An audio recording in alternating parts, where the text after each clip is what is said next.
Assalamualaikum warahmatullahi wabarakatuh. Halo semuanya, jumpa lagi dengan saya Chow Sing Sing, kurator dari podcast horror Night Story. Halo, apa kabar semuanya? Semoga kalian semua sehat-sehat ya. Dan seperti biasanya pada hari ini saya kembali dan akan menghadirkan sebuah kisah mistis untuk kalian semua. Kisah mistis kali ini saya datangkan dari treat horornya Mas Bri Story, yang menceritakan tentang sebuah hotel saat dia melakukan perjalanan ke Bali. Tapi hotel ini ada di Jawa Tengah. Oke, daripada berlama-lama, mari kita simak ceritanya. Aku punya tiga orang sahabat. Namanya Ules, Ali, dan Dedi. Kami memulai pertemanan sejak kecil. Jadi, banyak hal yang sudah kami alami bersama. Ada yang menyenangkan, tapi banyak juga yang menyedihkan. Dan tentu saja, kami juga banyak mengalami kejadian-kejadian mistis yang cukup menyeramkan. Kali ini aku akan cerita pengalaman yang kami alami di salah satu hotel yang ada di Yogyakarta. Terjadi pada suatu hari di akhir tahun 2007 dalam perjalanan darat ke Bali. Perjalanan antara Cilegon, Bali yang cukup panjang memaksa kami untuk beristirahat di Jogja. Pada awalnya nggak ada rencana untuk bermalam di Jogja. Tapi waktu itu ada informasi ya maksudnya, informasi yang mengatakan bahwa jalan darat antara Jawa Tengah dan Jawa Timur sedang rawan rampok. Kami nggak mau ambil resiko dan ambil keputusan untuk menginap di Jogja saja dalam satu malam. Kami berempat memang punya hobi yang sama. Semuanya sangat menyukai melakukan perjalanan jauh, road trip mungkin istilahnya. Apalagi kalau menuju tempat yang belum pernah dikunjungi, tempat yang asing. Menemukan suasana baru, lingkungan baru, dan pengalaman baru. Seru. Banyak pengalaman yang sangat menarik untuk diceritakan. Tapi nggak akan malam ini. Kapan-kapan saja aku pasti cerita. Singkat cerita, sekitar jam 10 malam kami sampai di Jogja. Awalnya sempat berniat untuk numpang menginap di rumah salah satu teman SMA. Tapi ternyata yang bersangkutan gak bisa dihubungi. Akhirnya kami memutuskan untuk mencari hotel saja. Waktu itu kebetulan sedang memasuki musim liburan akhir tahun, jadi agak susah untuk mendapatkan hotel. Ada yang agak aneh. Aku merasa malam itu suasana di Jogja sedang gak baik atau gak enak. Entah kenapa. Ditambah dengan kenyataan bahwa kami menemui kesulitan mendapatkan hotel. Mungkin juga sudah lelah ya, setelah menempuh perjalanan belasan jam. Entahlah, sudah beberapa kali kami menemukan hotel yang available dan sesuai dengan budget. Tapi karena suasananya kurang enak dan menyeramkan, akhirnya kami nggak ambil. Ya, hotelnya serem-serem. Nanti kapan-kapan aku cerita detail tentang hotelnya. Setelah cukup lama berputar-putar, sekitar jam 12 malam, akhirnya kami menemukan hotel yang letaknya di pinggir kota Jogja dan bukan di jalan utama lintas Jawa. Hotel yang aku masih ingat namanya sampai saat ini. Tapi sekarang sudah direnovasi. Bentuk bangunannya berubah total. Kalau diperhatikan dari luar, hotel itu terlihat cukup besar walaupun bukan bangunan bertingkat. Hanya memiliki satu jalan masuk, yaitu melalui pintu di depan lobi. Dan yang sudah jelas terlihat, bangunan hotel terlihat sudah cukup tua. Kami parkir mobil di halaman yang cukup luas. Pagar putih mengelilingi bangunan dengan pintu besi hitam sebagai gerbang utamanya. Di sana terlihat ada dua pohon besar di sisi kanan dan kirinya. Pencahayaan memang sangat kurang, membuat suasana terlihat sedikit kelam. karena badan sudah lelah dan mengantuk. Dengan agak sedikit terpaksa, akhirnya kami ambil keputusan untuk menginap di hotel itu. Setelah selesai urusan administrasi di lobi, kami berjalan menuju kamar. Benar dugaanku, bangunan hotel adalah bangunan tua dengan arsitektur Belanda. Langit-langit yang cukup tinggi, tembok tebal bercat putih, ditambah dengan perabotan antik menghiasi di setiap sudut ruangan. Gini nih, kalau terlalu malam, banyak gangguan. Oke, kita lanjut. Walaupun sudah larut, pegawai hotel yang hanya segelintir itu tetap melayani kami dengan ramah. Agak mengherankan, karena sebelumnya beberapa kali kami menemukan hotel yang penuh dengan pengunjung. Tapi berbeda dengan hotel ini, terlihat sangat sepi. Masih banyak kamar yang kosong.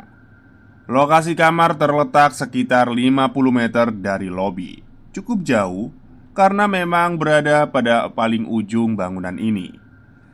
Posisi hampir seluruh kamarnya melingkar mengelilingi sebuah taman. Taman terbuka yang cukup luas, yang cukup menarik perhatian. Ada pohon besar dan rindang di tengah taman itu. Entahlah itu pohon apa, karena pencahayaan yang kurang aku jadi nggak bisa melihat dengan jelas. Di bawahnya ada beberapa bangku taman.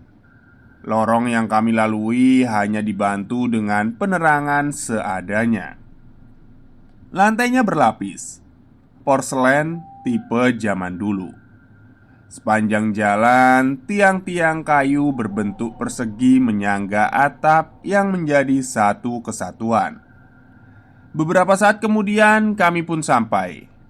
Kamar yang cukup besar, dengan dua tempat tidur kayu di dalamnya. Cukup untuk kami tidur berempat. Posisi kamar persis menghadap taman, jadi di dalamnya kami sempat berbincang seru.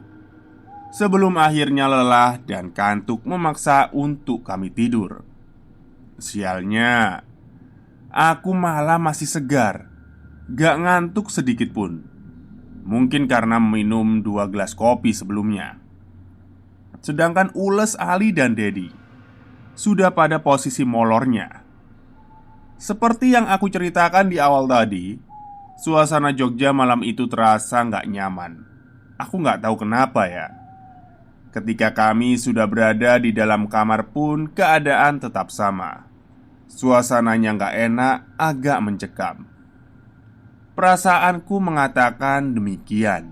Ditambah juga dari awal masuk tadi, gak terlihat ada tamu lain yang ada di hotel itu lalu lalang. Sepertinya hanya kami, tamu hotel yang menginap pada malam itu. Atau mungkin saja sudah larut malam. Jam sudah menunjukkan pukul 1 malam ketika aku melihat Ali dan Dedi sudah terlelap dalam tidurnya. Sedangkan aku masih terjaga dan memaksa Ules yang sudah terlihat mengantuk untuk menemaniku ngobrol. Di tengah-tengah perbincangan, tiba-tiba suasana menjadi tambah hening. Sangat senyap. Gak ada suara sama sekali. Perasaanku mengatakan kalau sebentar lagi akan ada suatu kejadian yang terjadi. Dan benar saja, gak lama kemudian aku dan Ules mendengar sesuatu. Kami mendengar suara yang bersumber dari luar kamar. Awalnya aku dan Ules gak tahu itu suara apa ya. Kami hanya saling berpandangan heran. Beberapa saat kemudian aku bilang, "Kok kayak ada suara kereta kuda ya, Les?" Ules gak membantah, karena memang terdengar seperti itu. Seperti suara kereta kuda yang di tengah berjalan di lorong. Berjalan di lorong kamar maksudnya. Suaranya semakin lama semakin jelas.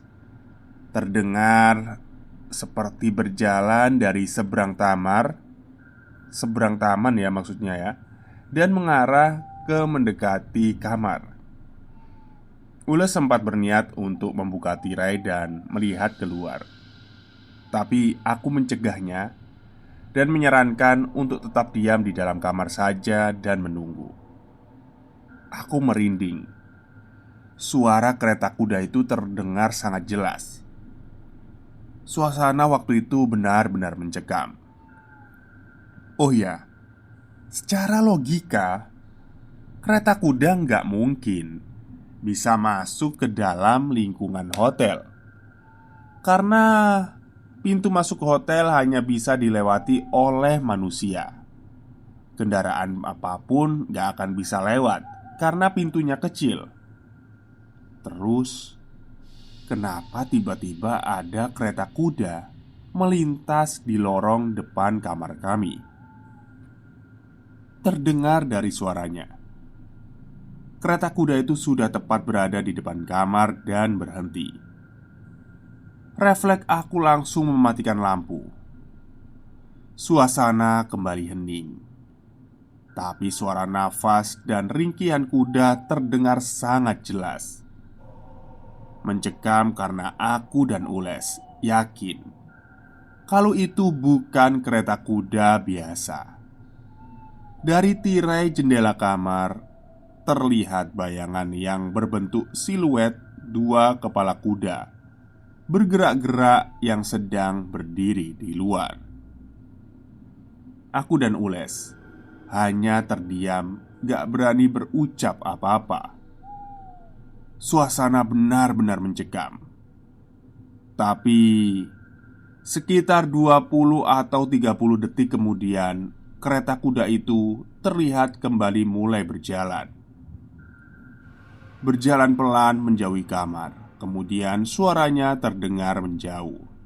Semakin menjauh sampai benar-benar menghilang dan gak terdengar lagi. Suasana kembali hening. Ternyata cerita belum selesai. Kami berdua sempat membahasnya sebentar sambil berbisik.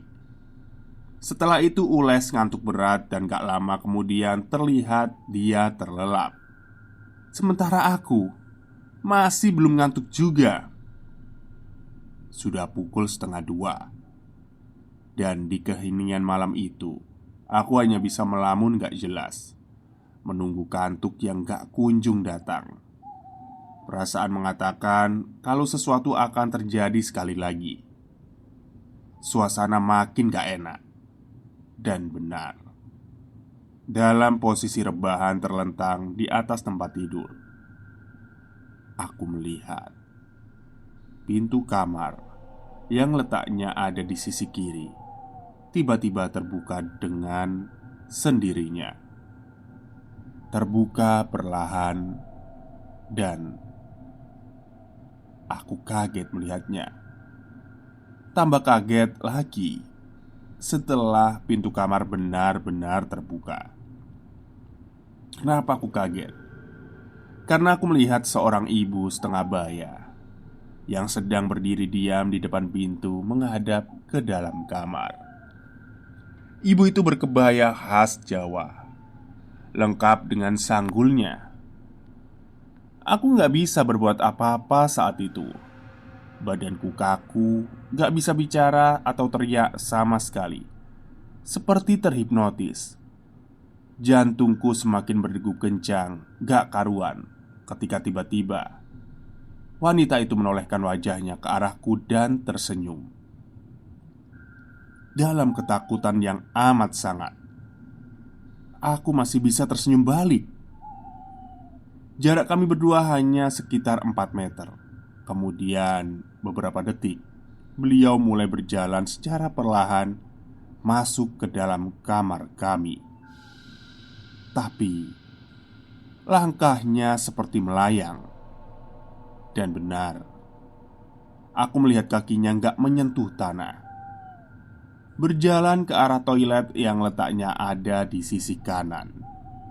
Ketika ibu itu berjalan menuju toilet, aku hanya bisa memperhatikannya, gak berani berbuat apapun. Itu salah satu 10 atau 15 detik terlama yang pernah aku alami. Dia berjalan pelan, kemudian menembus pintu toilet yang dalam keadaan tertutup itu dan tak terlihat lagi. Pada pagi harinya aku terbangun karena mendengar suara teman-teman yang lain sedang berbincang seru di teras kamar. Langsung beranjak dari tempat tidur dan bergabung bersama mereka. Aku nggak langsung cerita tentang kejadian semalam, tapi aku bertanya sesuatu pada mereka. Pintu kamar dalam posisi terkunci nggak sih? Tadi pagi sewaktu kalian bangun tidur? Kompak mereka menjawab, "Ya pintu dalam keadaan terkunci lah." Akhirnya kami check out pagi itu juga. Ketika sedang berjalan keluar hotel dan melewati lobi, mataku tertuju pada sebuah lukisan besar yang terpampang pada dinding. Lukisan seorang ibu berkebaya khas Jawa Tengah. Perawakannya sangat mirip dengan ibu yang semalam masuk ke dalam kamar. Aku langsung bertanya perihal lukisan itu kepada mbak resepsionis. "Ini lukisannya siapa ya mbak?" tanyaku sambil menunjuk ke arah lukisan. "Oh, itu pemilik dan pendiri hotel ini mas. Tapi sudah meninggal sekitar 80 tahun yang lalu." "Pastinya saya kurang tahu," jawab mbak itu menjelaskan. Lalu kami melanjutkan perjalanan menuju Bali. Dalam perjalanan itu kami menemui beberapa kejadian yang aneh dan cukup menyeramkan. Nanti kapan-kapan aku akan cerita. Sekian dulu, selamat bobo, semoga mimpi indah. Salam Bri. Oke, itulah cerita lumayan panjang dari Mas Bri ya. Sewaktu dia melakukan perjalanan panjang menuju Bali, tapi dia menginap dulu di suatu hotel yang ada di Jawa Tengah. Saya sebenarnya pernah ya ada pengalaman seperti ini ya. Cuman eh, lebih tepatnya yang ngalamin semua itu teman saya, tapi saya cuma terasah aja. Jadi waktu itu SMP ya, SMP saya ingat itu. Kami rekreasi di Bali kelas 3 setelah UNAS. Kami menginap di sebuah hotel. Tapi nggak tahu kenapa eh, hotel ini tuh kayak apa ya, bisa dibilang mungkin murah, mungkin ya, mungkin murah atau gimana. Jadi kayak kurang terawat sih. Saya nggak menyebutkan hotelnya ada di lokasi mana, pokoknya di Bali. Jadi kayak ya terlihat agak kotor gitu ya. Waktu saya ke sana, ke kamar yang sudah dibagikan, di depan kamar saya itu ada kayak ini ya, kembang-kembang yang ditaruh di apa sih kalau biasanya di Bali itu, saya nggak lupa, kayak sajen gitu ya. Tapi ada di kamar saya, di depan pintu kamar saya sama teman saya. Nah, sedangkan di depan kamar lainnya itu nggak ada. Ya saya anggap, ya saya singkirkan lah, saya singkirkan, saya anggap ya mungkin cuma apalah gitu. Pokok intinya waktu itu positive thinking aja. Pokoknya malam hari itu saya nggak bisa tidur, tapi teman saya itu bisa tidur. Nah paginya itu dia cerita, malam itu tuh mimpi buruk banget. Katanya itu dia, ya udahlah, aneh banget mimpinya. Katanya hotel itu kayak sarangnya hantu, ada pocong, ada leak kumpul di situ gitu. random sih, mungkin saya ceritakan kapan-kapan aja. Oke, mungkin itu saja cerita dari saya. Semoga kalian semua suka. Wassalamualaikum warahmatullahi wabarakatuh.